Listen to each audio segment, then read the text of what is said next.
Hello everyone. Last class में हम पढ़ रहे थे डी एल्बर्ट प्रिंसिपल का यूज करके अपने को लैंग्रास इक्वेशन फाइंड आउट करनी थी। ठीक है, तो उसके अंदर अपन ने 3 इक्वेशन पढ़ी थी। एक तो पढ़ी थी कि जो डी एल्बर्ट प्रिंसिपल वाली, फिर एक virtual displacement del are i वाली पढ़ी थी।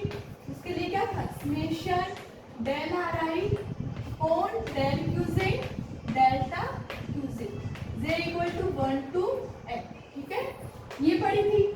एक अपन ने पढ़ी थी वी आई वेलोसिटी के लिए, और वेलोसिटी के लिए क्या पढ़ा था अपन ने, वेलोसिटी के लिए पढ़ा था j equal to 1 to n del are I upon del q z, और साथ में लिखा था q z dot plus del are I upon del t, और इसको माना था इक्वेशन सेकंड या थर्ड, जो भी इसको मैं मान रही हूँ इक्वेशन एक। और एक अपन ने लास्ट में एक इक्वेशन निकाली थी समेशन आई इक्वल टू या फिर J equal to 1 to n, I और जे दोनों थे ना, 1 to n capital QJ delta QJ, और साथ में था minus M I R I double dot del are I upon del QJ और डेल्टा क्यूजे इक्वल टू 0। इसने जो भी इक्वेशन माना था यहाँ पे मैं मान रही हूँ इक्वेशन बी। ठीक है, अब इक्वेशन बी का जो सेकंड पार्ट है उसको सोल्व करें। तो take second part of equation B. Equation B के अपन को सेकंड टर्म लेनी है, और सेकंड टर्म क्या है, M I R I double dot del are I upon del QZ, यही टर्म है। ठीक है, देखो समेशन, अब मैं इसको सोल्व करने के लिए टर्म ले रही हूँ अलग से, इसको अपने को क्या करना है, सोल्व कर लिया। तो अब मैं एक टर्म ले रही हूँ d upon D T M I R I dot del are I upon del Q j, ये टर्म ले ली। मेरे को इस टर्म को सोल्व करना है, तो मैंने एक टर्म ली है d upon D T M I R I dot del are I upon del Q j. तो इसको फर्स्ट इंटू सेकंड से डिफरेंशिएशन करो। एम आई तो क्या है, कांस्टेंट, सेकंड का करोगे तो आर आई डबल डॉट, और ये क्या बन जाएगा, del are i second as it is, plus ये as it is m I R i ऊपर लिख रही हूँ। इस टर्म को मैं क्या कर रही हूँ, ऊपर लिख रही हूँ। क्या बन जाएगी, D upon D T M I R I dot del are I upon del Q. इसको फर्स्ट इंटू सेकंड, एम तो क्या है कांस्टेंट, आर का करेंगे तो आर क्या बन जाएगा, double dot del are I upon del Q j as it is, plus m I R I dot, और इसका करेंगे d upon D T del are I upon del Q j. ठीक है, अब अपने को ये वाली टर्म चाहिए। ठीक है, अपनी सेकंड टर्म क्या है, ये है, तो इसको क्या लिख देंगे, एक तरफ ले आओ एम आई, सॉरी ये वाली है, ये वाली फर्स्ट है M I R I double dot del are I upon del Q j. ठीक है, इसको लिख देंगे d upon D T M I R I dot del are I upon del Q जे, और इधर जाएगी तो ये माइनस में हो जाएगी, m I R I dot d upon D T, और साथ में del are i for del Q j. ठीक है, तो अपन जो इक्वेशन बी है उसकी सेकंड टर्म की जगह अपन ये लिख सकते हैं अपन, तो putting this in equation B. तो इक्वेशन बी ये है, इसकी जगह मैं क्या पुट कर रही हूँ, ये वाली टर्म डायरेक्ट पुट कर रही हूँ, तो वो क्या बन जाएगा, ये बन जाएगा minus D upon D T M I R I dot del are I upon del Q जे, और साथ में क्या है, माइनस माइनस क्या हो जाएगा, plus m I R I dot d upon D T और del are I upon del Q z और सबसे बाहर क्या है डेल्टा क्यू जेड। इक्वेशन 0 इसको मान रही हूँ इक्वेशन सी। ये क्या हो गई इक्वेशन सी। अब इक्वेशन सी में ये टर्म सोल्व कर रहे हैं। देखो क्या टर्म है अपने पास d upon D T del are I upon del Q z. इसको क्या लिख सकते हैं इसको मैं लिख सकती हूँ del are I upon del Q Z. Del upon del Q के लिख रही हूँ और डेल डी क्यू के अपॉन डी टी प्लस फिर से किसका करना है टी के रिस्पेक्ट में तो डेल अपॉन डेल टी और del are I upon del Q z. ठीक है और d t upon D t से d t upon D t cancel. ये क्या हो जाएगा क्यू के डॉट। तो ये देखो क्या बन गई ऊपर लिखी हूँ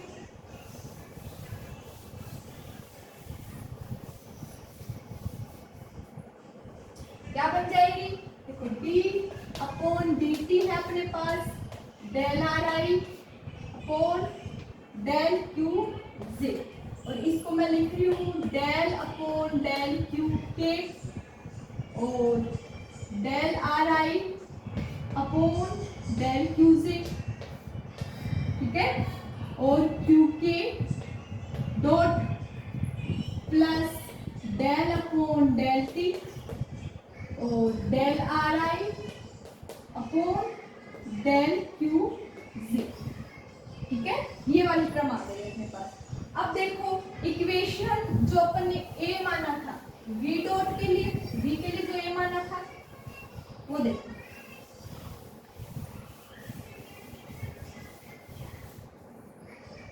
इक्वेशन जो v माना था बाई इक्वेशन ए क्या था वी आई इक्वल टू क्या है del are I upon del Q z और q z dot summation plus del are I upon del q del T. ये वाला था। अगर मैं इसको क्यू जेड डॉट के रिस्पेक्ट में या क्यू के रिस्पेक्ट में अगर मैं जे को किससे पुट कर रही हूँ के की फॉर्म में पुट कर रही हूँ। ठीक है इसको क्यू जे की फॉर्म में अगर मैं डिफरेंशिएट कर रही हूँ वी आई डेल क्यू जे डॉट के रिस्पेक्ट में डिफरेंशिएशन कर रही हूँ तो ये क्या बचेगा summation del are I upon del Q J dot यही बचेगा। और इसका क्या करेंगे इसका करेंगे plus del upon del Q J dot del are I upon del T. ये बनेगा तो ये तो टर्म क्या हो जाएगी 0 क्योंकि इसमें ये क्या है वेलोसिटी का फंक्शन है खाली यही टर्म बचेगी। तो del we I upon del Q J dot क्या लिख सकते हैं del are I upon del Q J dot को लिख सकते हैं। ठीक है देखो ये क्या हो जाएगी 0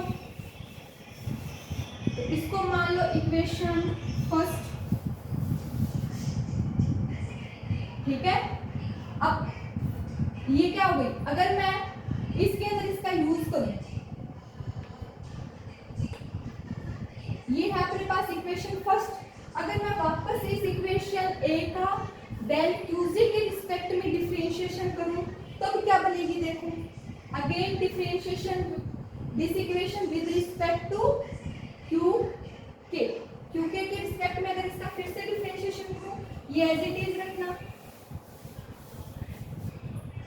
वापस से इसका क्यू के रिस्पेक्ट में करूं तो क्या होगा del we I upon del Q k equal to summation del are I upon del Q k del Q जे और क्यू जे dot plus del upon del Q k और del are I upon del T. ये वाला ही factor है अपने पास। अगर मैं जे को क्या लिख दूं के लिख दूं तो ये किस में पुट कर देंगे इस वाले इक्वेशन में पुट कर देंगे। टेक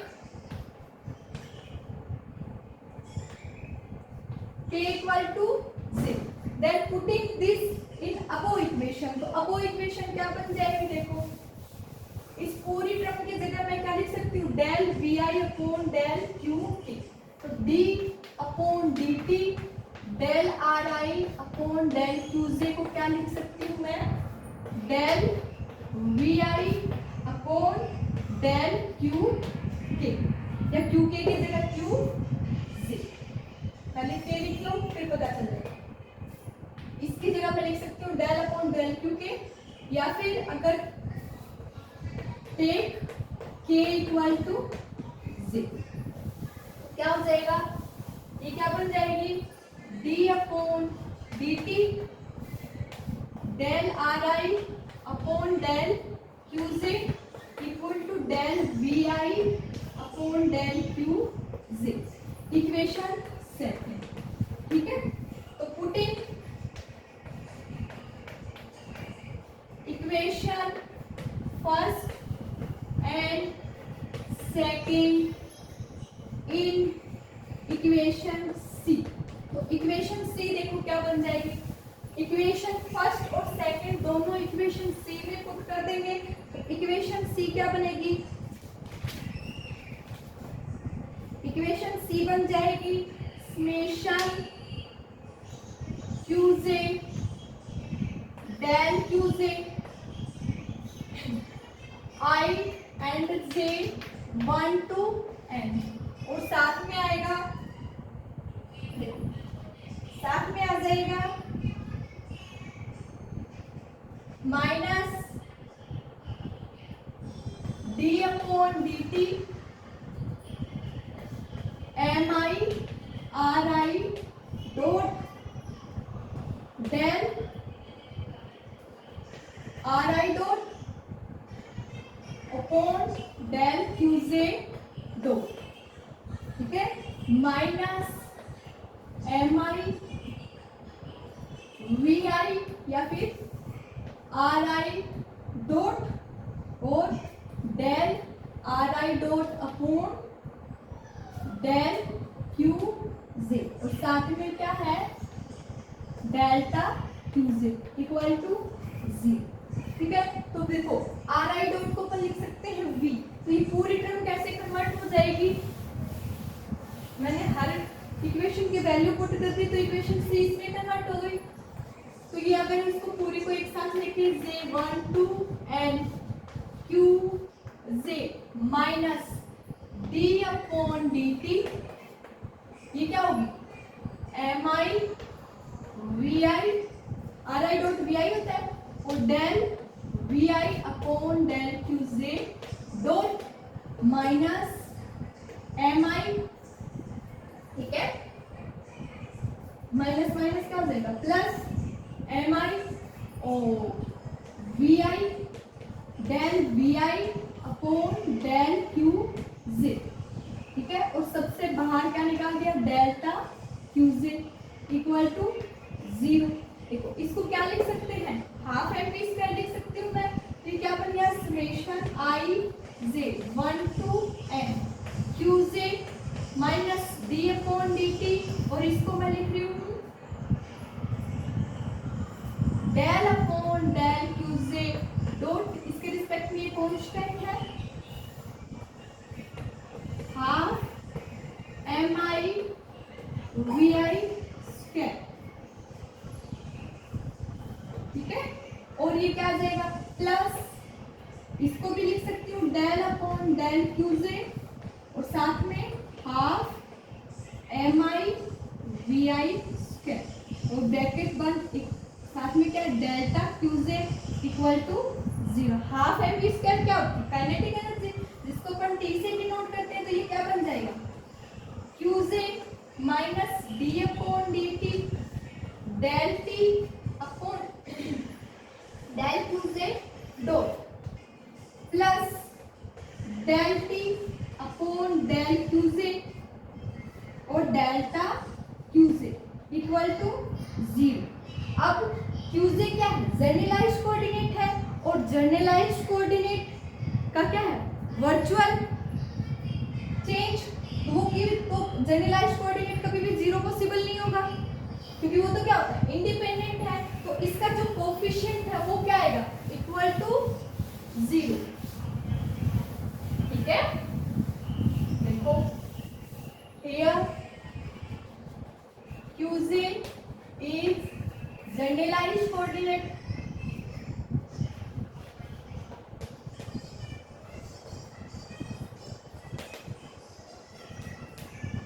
और जनरलाइज्ड कोऑर्डिनेट क्या होता है, इंडिपेंडेंट, इसीलिए so coefficient of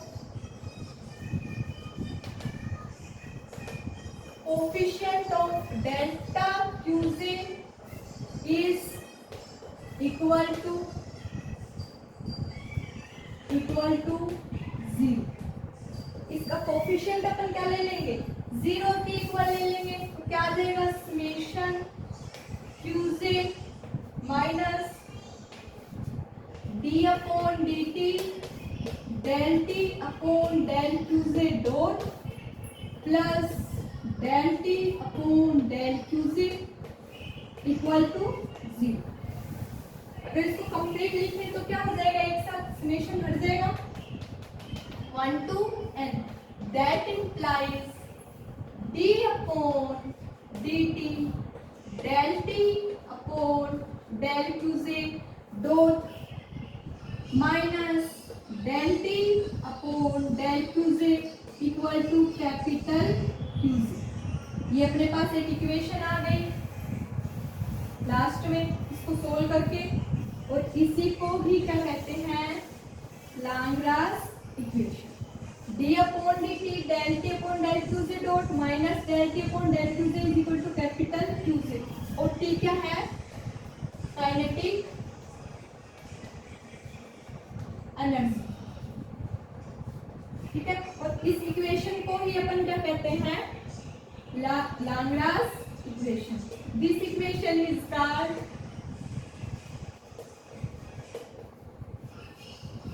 Lagrange equation. ठीक है, इसी को क्या कहेंगे, लाग्रांज इक्वेशन। Thank you.